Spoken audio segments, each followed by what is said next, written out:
মানুহ নথকাৰ সুযোগ লৈ কলিয়াবৰ বাগজানত কৃষ্ণ বাহাদুৰৰ ঘৰত চোৰে লুটিলে ঘৰৰ সকলো সামগ্ৰী। কেইদিনমানৰ পূৰ্বে কৃষ্ণ বাহাদুৰৰ পিতৃৰ বিয়োগ হোৱাত পিতৃগৃহলৈ গৈছিল কৃষ্ণ বাহাদুৰ। তাৰে সুযোগ লৈ তলা ভাঙি ঘৰৰ মূল্যৱান সামগ্ৰীৰ লগতে অলংকাৰ কাঁহ পিতলৰ সামগ্ৰীৰ লগতে নিলে ৱাল টিভি। নিশা চুৰি হোৱাৰ ঘটনা সন্ধিয়া ভাগলৈ প্ৰত্যক্ষ কৰে কৃষ্ণ বাহাদুৰৰ শাহুৱেকে।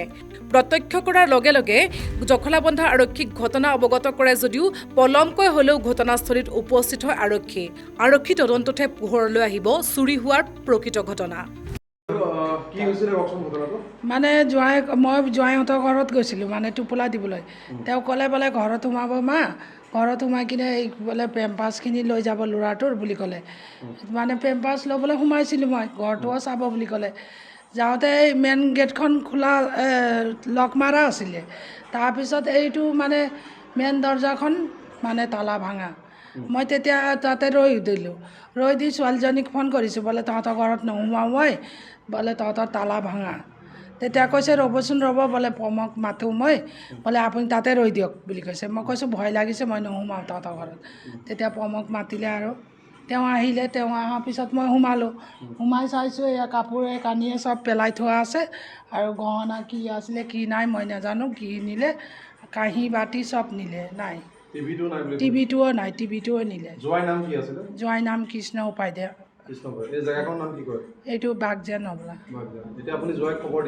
জোৱাইক খবৰ দিলোঁ, তেওঁ ঘৰৰ মালিকে দিলে আৰু পুলিচক জনালে, তেওঁলোকে অহা নাই।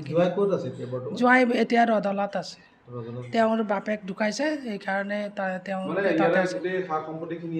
ইয়াতে আছিলে। কি আছিলে সেইটো মই নাজানো আৰু কি আছে কি নাই, কিন্তু একোৱে নাই ইয়াত, চব ৰাতিয়ে হ'ব লাগে। মই আহোঁতে গম পালোঁ, নহ'লেতো এতিয়াও গম নাপালেহে কোনেও। জোৱাই দেওবাৰে নহয় শনিবাৰে মই আছিলোঁ ইয়াত, লগতে গৈছোঁ। তেওঁৰ দেউতা চিৰিয়াছ বুলি ক'লে সৰুটো ভায়েকে, তেতিয়া আমি চবেই গৈছোঁ, ছোৱালী মই জোৱাই নাতি লগতে গৈছোঁ। তেতিয়া আকৌ দেওবাৰে মই সন্ধিয়া সোমাই কিনে কাপোৰখিনি মেলি থৈ গৈছোঁ। কাপোৰখিনি মানে ৱাশ্বিং মেচিনত আছিলে, মেলি থৈ গৈছোঁ মই, তালা মাৰি থৈ গৈছোঁ মই। কলিয়াবৰৰ পৰা মুনিলাল গুপ্তা, নিউজ ডেস্ক ৰিপৰ্ট।